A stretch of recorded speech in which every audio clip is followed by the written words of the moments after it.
നമ്മുടെ നിത്യജീവിതത്തിൽ നമുക്കുണ്ടാകുന്ന മാനസികവും ശാരീരികവുമായ സംഘർഷങ്ങളിലും പിരിമുറുക്കങ്ങളിലും സാമ്പത്തികമായ പ്രയാസങ്ങളിലുമെല്ലാം നമ്മെ സഹായിക്കാൻ ഒരാളുണ്ട് എന്ന ഒരു ഉറപ്പുണ്ടെങ്കിൽ അത് വലിയൊരു ആശ്വാസമാണ്. ഇപ്പം നമ്മൾ പെട്ടെന്നൊരു രോഗിയായി കഴിഞ്ഞാൽ തന്നെ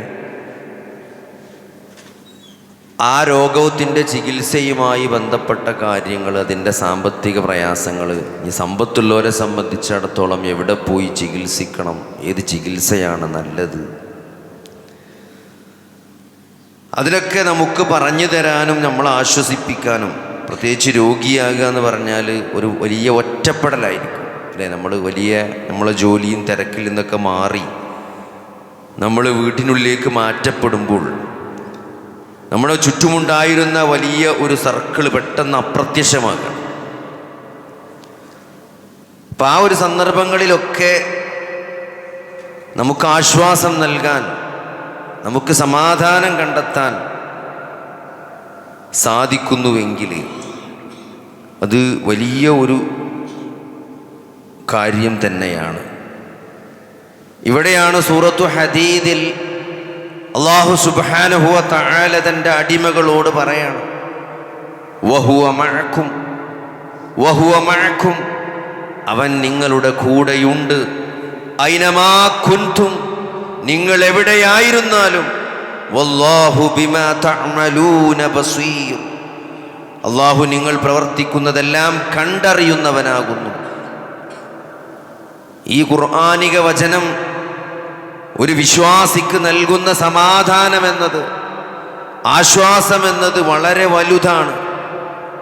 നമ്മളെ സൃഷ്ടിച്ച, നമ്മളെ നിയന്ത്രിക്കുന്ന, നമ്മളെക്കുറിച്ചെല്ലാം അറിയുന്ന, എൻ്റെ രോഗത്തെക്കുറിച്ച്, എൻ്റെ ബലഹീനതകളെക്കുറിച്ച്, എൻ്റെ ശക്തികളെക്കുറിച്ചും ബലഹീനതയെക്കുറിച്ചുമെല്ലാം അറിയുന്ന ആ റബ്ബ് എൻ്റെ കൂടെയുണ്ട് എന്ന ആശ്വാസം, അത് വല്ലാത്തൊരു കരുത്താണ് ഒരു വിശ്വാസിക്ക് ജീവിതത്തിൽ നൽകുന്നത്.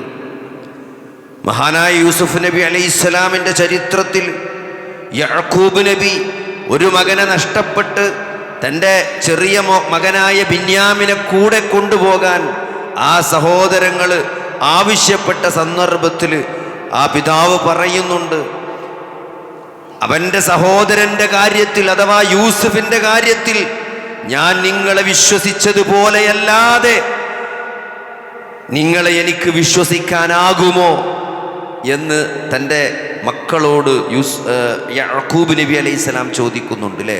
യൂസുഫിനെ അതേപോലെ അവർ കൊണ്ടുപോയത്, എന്നിട്ട് യൂസുഫിനെ ചെന്നായ കടിച്ചു എന്ന് പറഞ്ഞ്, കള്ളം പറഞ്ഞ് അവർ യൂസുഫിനെ കൊല്ലാൻ ശ്രമിച്ചു. ബിന്യാമിനെ കൂടി അവർ കൊണ്ടുപോകാൻ ശ്രമിക്കുന്ന സന്ദർഭത്തിൽ തൻ്റെ കൺസേൺ യഅ്ഖൂബ് നബി മക്കളുമായി ഷെയർ ചെയ്യുന്നുണ്ട്. എന്നിട്ട് അദ്ദേഹം പറയുന്നൊരു വാക്കുണ്ട്, ഫല്ലാഹു ഖൈറുൻ ഹാഫിള, അല്ലാഹുവാണ് ഏറ്റവും നന്നായി കാത്തു സൂക്ഷിക്കുന്നവൻ, വഹുവ അർഹമുർ റഹീമീൻ, അവനാണ് കരുണ ചെയ്യുന്നവരിൽ വെച്ച് ഏറ്റവും നന്നായി കാരുണ്യം കാണിക്കുന്നവനാണ് അല്ലാഹു എന്ന് യഅ്ഖൂബ് നബി അലൈഹിസ്സലാം യൂസുഫുമായി സമാഗമിക്കുന്നതിന് മുമ്പ് അദ്ദേഹം തൻ്റെ മക്കളെ ഓർമ്മപ്പെടുത്തുന്നുണ്ട്. അപ്പോൾ അതൊരു പോസിറ്റീവായ ആറ്റിറ്റ്യൂഡാണ്. ഉസ്നുല്ലന്നു ബില്ലാ, അല്ലാഹുവിനെ കുറിച്ചുള്ള ഏറ്റവും പോസിറ്റീവായിട്ടുള്ള ഒരു വിചാരമാകുന്നു. എന്താണ്? അല്ലാഹുവാണ് ഏറ്റവും നന്നായി കാത്തു രക്ഷിക്കുന്നവൻ.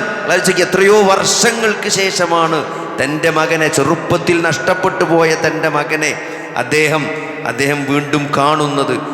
ആ ഒരു കാലഘട്ടം, വലിയൊരു കാലഘട്ടം, ആ കുട്ടിയെ അല്ലാഹു സംരക്ഷിച്ചു വളർത്തി തൻ്റെ പിതാവിൻ്റെ മുമ്പിലേക്ക് എത്തിക്കുന്ന സന്ദർഭത്തിൽ ഇവിടെ ആ വചനം പ്രസക്തമാണ്. എത്രയോ വർഷങ്ങൾക്ക് മുമ്പ് അല്ലേ, എത്രയോ കാലങ്ങൾക്ക് മുമ്പ് നടത്തിയ, അല്ലെങ്കിൽ ആ ആറ്റിറ്റ്യൂഡാണ്, അദ്ദേഹത്തിൻ്റെ ആ ആറ്റിറ്റ്യൂഡാണ് അല്ലാഹു ഖുർആനിലൂടെ നമുക്ക് ബോധ്യപ്പെടുത്തി തരുന്നത്.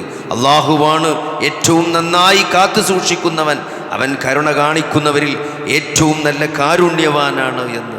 അതേപോലെ തന്നെ മൂസാ നബിയുടെയും ഹാറൂൻ നബിയുടെയും ചരിത്രം, വിശുദ്ധ ഖുർആനിലെ പ്രവാചകന്മാരുടെ ചരിത്രത്തിൽ ഉടനീളം ഈ ഒരു കരുത്താണ്. വരമേൽപ്പിക്കപ്പെടാനും തവക്കുൽ ചെയ്യാനും അല്ലേ ഏറ്റവും നന്നായി സ്നേഹിക്കാനും ഏറ്റവും നന്നായി അഭയം കണ്ടെത്താനും അല്ലാഹു അല്ലാതെ മറ്റൊരു ശക്തിയില്ല. അവനെല്ലാ കാര്യത്തിനും കഴിവുള്ളവനാണ് എന്നാണ് വിശുദ്ധ ഖുർആനിലെ ഓരോ ചരിത്രങ്ങളും ഓരോ കഥകളും നമ്മളെ ബോധ്യപ്പെടുത്തുന്നതാണ്. മൂസാ നബി അലൈഹിസ്സലാമും ഹാറൂൻ നബി അലൈഹിസ്സലാമും കൂടി ഫിറഔനിന്റെ കൊട്ടാരത്തിലേക്ക് പോകുന്നുണ്ട് അല്ലേ. മൂസാ നബിക്ക് ചെറിയ വിക്കലുണ്ട്, നന്നായി സംസാരിക്കാൻ ഒരു സംസാരത്തിലധികം സ്ഫുടതയില്ലാത്ത വിക്കുള്ള ആളാണ് മൂസാ നബി. അതുകൊണ്ട് മൂസാ നബിയോട് ഫിറഔനിന്റെ കൊട്ടാരത്തിലേക്ക് പോയിട്ട് അള്ളാഹുവിനെ കുറിച്ച് പറയണമെന്ന് പറയുമ്പോൾ മൂസാ നബി ചെറിയൊരു പ്രയാസം പറയുന്നുണ്ട്. അപ്പോൾ ഒരു ശക്തി കൂടി ഒരു ബലം കിട്ടാൻ വേണ്ടിയിട്ടാണ് തൻ്റെ കസിനായ ഹാറൂൻ നബിയെ കൂടി അള്ളാഹുവിൻ്റെ പെർമിഷനോടുകൂടി മൂസാ അലൈഹിസ്സലാം ഹാറൂൻ നബിയെ കൂടി അങ്ങോട്ട് കൊണ്ടുപോകുന്നത്. അപ്പോഴും മൂസാ നബിക്ക് നല്ല പേടിയുണ്ട്. ഖാല റബ്ബനാ ഇന്നനാ നഖാഫു അൻ യഫ്റുത അലൈനാ ഔ അൻ യത്ഗാ എന്നാണ്. ഞങ്ങളെ വല്ല അക്രമം ചെയ്യുമോ? അതായത് ഫിർഔൻ വളരെ ബലഹീനരായ ഈ രണ്ടുപേരെ അല്ലേ, ഞങ്ങൾ രണ്ടുപേരാണ് സർവ്വസന്നാഹങ്ങളുമുള്ള ഏറ്റവും വലിയ ശക്തിമാനായ ആ ഭരണാധികാരിയുടെ അടുത്തേക്ക് പോകുമ്പോൾ അയാൾ ഉപദ്രവിക്കുമോ, അയാൾ എന്തെങ്കിലും അക്രമം ചെയ്യുമോ എന്ന് ഞങ്ങൾ ഭയപ്പെടുന്നുണ്ട് എന്നുള്ളൊരു കൺസേൺ മൂസാ അലൈഹിസ്സലാം പറയാണ്. അപ്പോൾ അള്ളാഹിൻ്റെ ഒരു മറുപടി ഉണ്ട്. ഖാല ലാ തഖാഫ, നിങ്ങൾ രണ്ടുപേരും ഭയപ്പെടേണ്ടതില്ല. ഇന്നനീ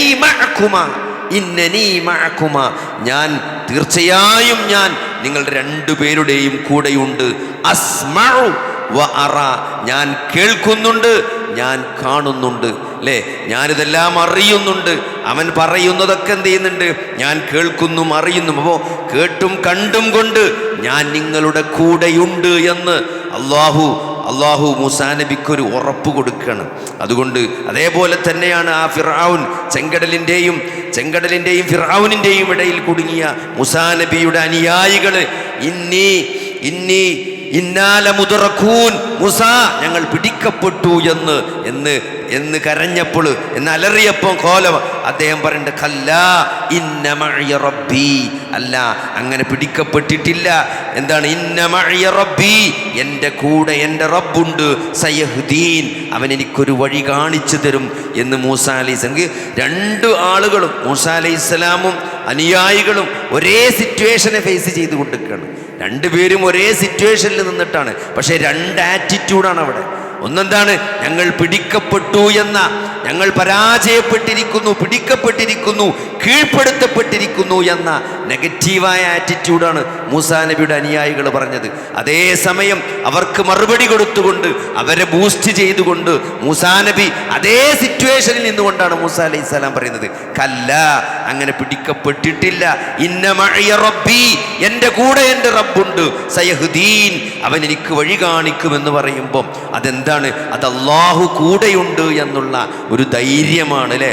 ആ സൗർ ഗുഹയിൽ പിടിക്കപ്പെട്ടു എന്ന് തോന്നിയ സന്ദർഭത്തിൽ അങ്ങേയറ്റം ഭയപ്പാടോടുകൂടി നിന്ന, ശത്രുക്കളുടെ കാൽപെരുമാറ്റം കാണുന്ന അബൂബക്കർ സിദ്ദീഖ് റളിയല്ലാഹു അൻഹു അങ്ങേയറ്റം ഭയപ്പെടുന്ന സന്ദർഭത്തിൽ നബി സല്ലല്ലാഹു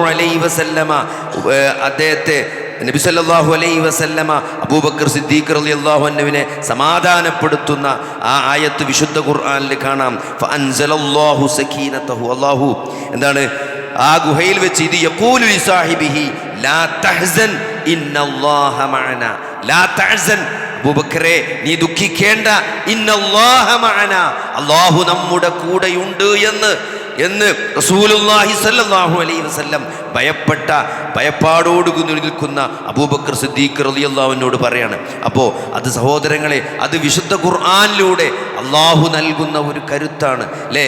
ഈ ഖുർആനിൻ്റെ ആളുകൾക്ക്, അള്ളാഹുവിൻ്റെ അടിമകൾക്ക്, അള്ളാഹുവിനെ മാത്രം ആരാധിക്കുന്ന, അള്ളാഹുവിനെ പറ്റി ഏറ്റവും നന്നായി മനസ്സിലാക്കുകയും ആ റബ്ബിൽ വിശ്വസിക്കുകയും ആ റബ്ബിനെ ആരാധിക്കുകയും ആ റബ്ബിൽ തവക്കുൽ ചെയ്യുകയും ചെയ്യുന്ന ആളുകൾക്ക് ആ റബ്ബിന്റെ കഴിവുകൾ മനസ്സിലാക്കിയ ആ റബ്ബ് ആരാണെന്ന് അള്ളാഹുവിനെ അറിയേണ്ട പോലെ അറിഞ്ഞ ആളുകളെ സംബന്ധിച്ചിടത്തോളം അത് വലിയൊരാശ്വാസമാണ്. അതുകൊണ്ട് ഇത് കലർപ്പില്ലാത്ത തൗഹീദിന്റെ ആളുകൾക്ക് മാത്രം അവകാശപ്പെട്ടതാണ്. ഇബ്നു അബ്ബാസ് റളിയല്ലാഹു അൻഹുവിന്റെ വാക്കുകൾ, യഹ്ഫദില്ലാഹ യഹ്ഫദുക, ലേ ഇദാ സഅൽത ഫസ്അലില്ലാഹ് വഇദാ ഇസ്തഅൻത ഫസ്തഅൻ ബില്ലാഹ്. ലേ ഇത്തരത്തിലുള്ള സഹായം ചോദിക്കുകയാണെങ്കിൽ അള്ളാഹുവിനോട് സഹായം ചോദിക്കണം എന്ന് പറയുമ്പോൾ അള്ളാഹു സംരക്ഷിക്കും. എന്തെങ്കിലും ചോദിക്കുന്നുണ്ടെങ്കിൽ അത് അള്ളാഹുവിനോട് ചോദിക്കണമെന്ന് പഠിപ്പിക്കുമ്പോൾ ഈ ലോകത്ത് ഉള്ള മുഴുവൻ ആളുകളും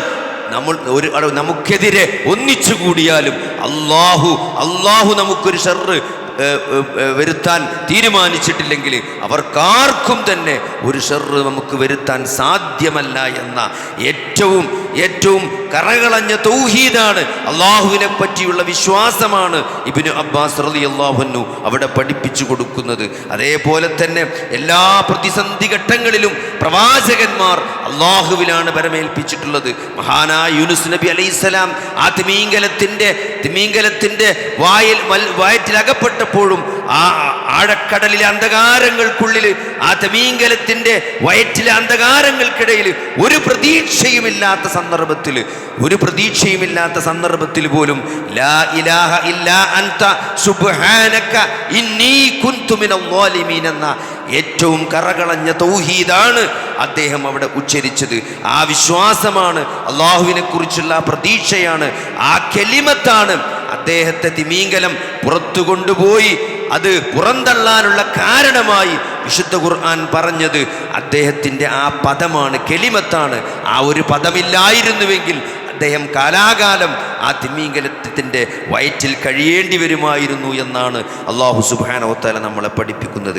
അതുകൊണ്ട് ആ തഖ്വയോടുകൂടി ജീവിക്കുക എന്നത്, കറകളഞ്ഞ തൗഹീദുണ്ടായിരിക്കുക എന്നത്, ഏത് പ്രതിസന്ധിയിലും അള്ളാഹുവിൽ തവക്കുൽ ചെയ്യാൻ സാധിക്കുക എന്നത്, സങ്കടങ്ങളും പ്രതിസന്ധികളും ഉണ്ടാകുന്നവർക്ക് അള്ളാഹുവിനെ കൂട്ടുകാരനായി കാണാൻ സാധിക്കുക എന്നത്, എൻ്റെ റബ്ബ് എല്ലാം അറിയുന്ന, എന്നെപ്പറ്റി എല്ലാം അറിയുന്ന എൻ്റെ റബ്ബാണ് എനിക്കിത് തന്നതെങ്കിൽ അതിലൊരു ഖൈറുണ്ട്, അള്ളാഹു എനിക്കൊരു ഖൈർ ഉദ്ദേശിക്കുന്നുണ്ട് എന്ന് വിചാരിച്ചുകൊണ്ട് അള്ളാഹുവിനെ പറ്റി നല്ലൊരു വിചാരത്തോടുകൂടി ഏത് പ്രതിസന്ധിയിലും പ്രയാസങ്ങളിലും ക്ഷമിച്ചുകൊണ്ട് അള്ളാഹുവിനെ പറ്റി പോസിറ്റീവായ നിലപാട് പുലർത്തിക്കൊണ്ട് അവനോട് പ്രാർത്ഥിച്ചുകൊണ്ട് കൂടുതൽ ആരാധനകൾ ചെയ്തുകൊണ്ട് കൂടുതൽ ദിക്റുകളും ഖുർആൻ പാരായണങ്ങളും നടത്തി ആ അള്ളാഹുവിലേക്ക് അടുത്തുകൊണ്ട് ഓരോ പ്രതിസന്ധിയെയും പോസിറ്റീവായി മാറ്റാൻ ഒരു സത്യവിശ്വാസിക്ക് സാധിക്കേണ്ടതുണ്ട്.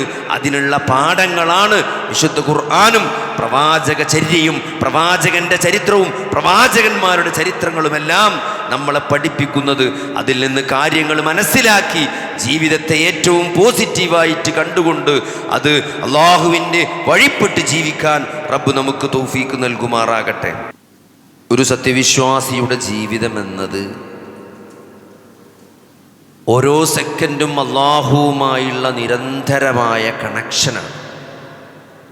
അവൻ്റെ ഓരോ ഇബാദത്തുകളും നിത്യജീവിതത്തിലെ സന്ദർഭങ്ങളിലുള്ള ഓരോ പ്രാർത്ഥനകളും, അല്ലേ, ഒരു നമസ്കാരം കഴിഞ്ഞാൽ അടുത്ത നമസ്കാരം, ഓരോ സന്ദർഭങ്ങളിലുള്ള പ്രാർത്ഥനകൾ, അല്ലേ, ഒരു യാത്ര ചെയ്യുകയാണെങ്കിൽ ഒരു കയറ്റം കയറുമ്പം അല്ലാഹു അക്ബർ, അങ്ങനെ ആ യാത്രയിലുടനീളം യാത്ര തുടങ്ങുമ്പോഴുള്ള പ്രാർത്ഥന, അല്ലേ, ഒരു സ്ഥലത്ത് വന്ന് നമ്മൾ ലാൻഡ് ചെയ്യുകയാണെങ്കിൽ, ഒരു സ്ഥലത്ത് നമ്മൾ ഇറങ്ങുകയാണെങ്കിൽ ഒരു പ്രാർത്ഥന, അഊദു ബികലിമാത്തില്ലാഹി തഅമ്മാതി മിൻ ശർരി മാ ഖലഖ് എന്ന റസൂലുള്ളാഹി സ്വല്ലല്ലാഹു അലൈഹി വസല്ലമ പഠിപ്പിച്ച പ്രാർത്ഥന. അങ്ങനെ ജീവിതത്തിൻ്റെ ഓരോ സന്ദർഭങ്ങളിലും ഇപ്പോൾ റഹ്മത്ത് ചോദിക്കാൻ പള്ളിയിൽ കയറുമ്പോൾ നമ്മൾ അള്ളാഹുവിൻ്റെ കാരുണ്യത്തെ ചോദിക്കണം. പരസ്പരം സലാം പറയുമ്പോൾ പോലും, അല്ലേ, ഇപ്പോൾ ചില ദിവസം പള്ളിയിൽ നിന്നൊക്കെ നമുക്ക് തന്നെ ചിലപ്പോൾ അരോചകമായി തോന്നും, അല്ലേ, നമ്മൾ പള്ളി ദിക്ർ ചൊല്ലിയിരിക്കുമ്പം പള്ളിയിൽ നിന്ന് പോണോലും ഇങ്ങനെ സലാം പറഞ്ഞു പോകുമ്പോൾ ആ സലാം അടക്കാനേ ചിലപ്പോൾ നേരമുള്ളൂ എന്നൊക്കെ തോന്നിപ്പോൾ. ഒരു സുബഹി ജമാഅത്ത് കഴിഞ്ഞാൽ എനിക്കങ്ങനെ തോന്നിയിട്ടുണ്ട് ചെറുപ്പത്തിൽ, അല്ലെങ്കിൽ പോണോലും ഇങ്ങനെ സലാം പറയും, നമ്മൾ ദിക്റിലേക്ക് നമുക്കൊരു ബുദ്ധിമുട്ടായി തോന്നും. പക്ഷേ സത്യത്തിൽ ആ സലാം എന്ന് പറയുന്നത് അള്ളാഹുവിൻ്റെ കാരുണ്യത്തിന് വേണ്ടിയുള്ള പ്രാർത്ഥനയാണ്. എന്താണോ നമ്മൾ അവിടെ ഇരുന്ന് ചോദിച്ചു കൊണ്ടിരിക്കുന്നത്, അതാണ് നമ്മൾ ഒരാൾക്ക് ഫ്രീ ആയിട്ട് നമുക്ക് വേണ്ടി പ്രാർത്ഥിക്കുന്നത്. അപ്പോൾ അതിനെ പോസിറ്റീവായിട്ട് കാണാൻ, സലാം എന്നത് കേവലം ഒരു ചടങ്ങ് എന്നതിനപ്പുറം അല്ലേ, നമ്മളിങ്ങനെ പരസ്പരം കാണുമ്പോൾ നമസ്കാരം എന്ന് പറയുന്നത് ഒരു കേവല ചടങ്ങിനെ പോലെ ഒരു സലാമിനെ ഞങ്ങൾ അതപ്പതിച്ച ഒരു സലാമായിട്ട് നമ്മൾ കാണാൻ പാടില്ല. അത് അങ്ങനത്തെ ഒരു ഗ്രീറ്റിങ്സ് അല്ല. ഗുഡ് മോർണിംഗ് എന്നോ അല്ലെങ്കിൽ നമസ്കാരം എന്ന് പറയുന്ന ഒരു ഗ്രീറ്റിങ്സ് അല്ല. അള്ളാഹുവിൻ്റെ കാരുണ്യത്തിന് വേണ്ടിയുള്ള പ്രാർത്ഥനയാണ്. തൻ്റെ സഹോദരന് വേണ്ടിയുള്ള പ്രാർത്ഥനയാണ്. ആ സലാം എന്ന ശരിയായ തിരിച്ചറിവുണ്ടാകുമ്പോഴേ അതൊരു ആത്മാർത്ഥതയോടുകൂടി പറയാനും അത് ആത്മാർത്ഥതയോടുകൂടി അത് മടക്കാനും ഒരു വിശ്വാസിക്ക് സാധിക്കേണ്ടതുണ്ട്. അതിൽ യാതൊരു തരത്തിലുള്ള അരോചകവും തോന്നേണ്ടതില്ല. കാരണം നാളെ റബ്ബിൻ്റെ കോടതിയിൽ അള്ളാഹുവിൻ്റെ മുമ്പിൽ നിൽക്കുമ്പോൾ ഏതൊരു കാരുണ്യമാണ് നാം ആഗ്രഹിച്ചു കൊണ്ടിരിക്കുന്നത്, ആ കാരുണ്യമാണ് നമ്മളവിടെ ചോദിച്ചു കൊണ്ടിരിക്കുന്നു എന്നൊരു ബോധം നമുക്കുണ്ടാകണം. അതേപോലെ തന്നെ രോഗികളെ സന്ദർശിക്കുന്ന സന്ദർഭത്തിൽ, അതേപോലെ വാഹനം കയറുമ്പോൾ, ഇത്തരത്തിലുള്ള നിത്യജീവിതത്തിലെ ഒട്ടേറെ പ്രാർത്ഥനകൾ അള്ളാഹുവിൻ്റെ കാരുണ്യവുമായി, അള്ളാഹുവിൻ്റെ കാരുണ്യത്തെ ചോദിച്ചു കൊണ്ടുള്ള പ്രാർത്ഥനകളാണ്. അതുകൊണ്ട് അതൊക്കെ ഒരു സീരിയസ് ആയിട്ട്, അതൊക്കെ ആവശ്യമുള്ള കാര്യങ്ങളാണ്, അതൊക്കെ ആവശ്യമുള്ള സന്ദർഭങ്ങൾ ജീവിതത്തിൽ വരും എന്നൊരു ബോധത്തോടുകൂടി ആ പ്രാർത്ഥനകളെ സമീപിക്കാൻ ഒരു വിശ്വാസിക്ക് സാധിക്കേണ്ടതുണ്ട്. അതേപോലെ തന്നെ ദിക്റുകൾ അല്ലേ, നമ്മൾ കിടക്കണ സന്ദർഭത്തിൽ ആയത്തുൽ കുർസി ഓതുക എന്നത്, അതേപോലെ ഓരോ ബാങ്കിൻ്റെ ശേഷമുള്ള പ്രാർത്ഥന അല്ലേ, വുളുവിൻ്റെ ശേഷമുള്ള പ്രാർത്ഥന, അങ്ങനെ ഈ ജീവിതം മുഴുവൻ പ്രാർത്ഥനകൾ കൊണ്ട് എന്താണ് സമ്പൽ സമൃദ്ധമാണ്. അതുകൊണ്ട് സഹോദരങ്ങളെ, ആ കണക്ഷനൊക്കെ, ഇതൊക്കെ അള്ളാഹുവുമായിട്ടുള്ള നമ്മുടെ നിരന്തരമായ കണക്ഷൻസ് അപ്ഡേറ്റ് ചെയ്തുകൊണ്ട് റിന്യൂ ചെയ്തുകൊണ്ടേ നിൽക്കണം. അപ്പോൾ അത് ഒരു കുറച്ചുകൂടി ആത്മാർത്ഥതയോടുകൂടി ഇഖ്ലാസോടുകൂടി നമുക്കതിനെ സമീപിക്കാൻ സാധിച്ചാൽ വലിയ മാറ്റമാണ് നമ്മുടെ ജീവിതത്തിൽ ഉണ്ടാകുക എന്ന് ഓർമ്മപ്പെടുത്തുകയാണ്. അള്ളാഹു സുബ്ഹാനഹു വ തആല ഇബാദത്തിൽ ഇഖ്ലാസോടുകൂടി പ്രാർത്ഥനകളും ദിക്റുകളും നിർവഹിക്കുന്ന, ആത്മാർത്ഥതയോടുകൂടി പ്രാർത്ഥനകളും ദിക്റുകളും നിർവഹിക്കുന്ന ആളുകളിൽ അള്ളാഹു നമ്മളെ ഉൾപ്പെടുത്തുമാറാകട്ടെ.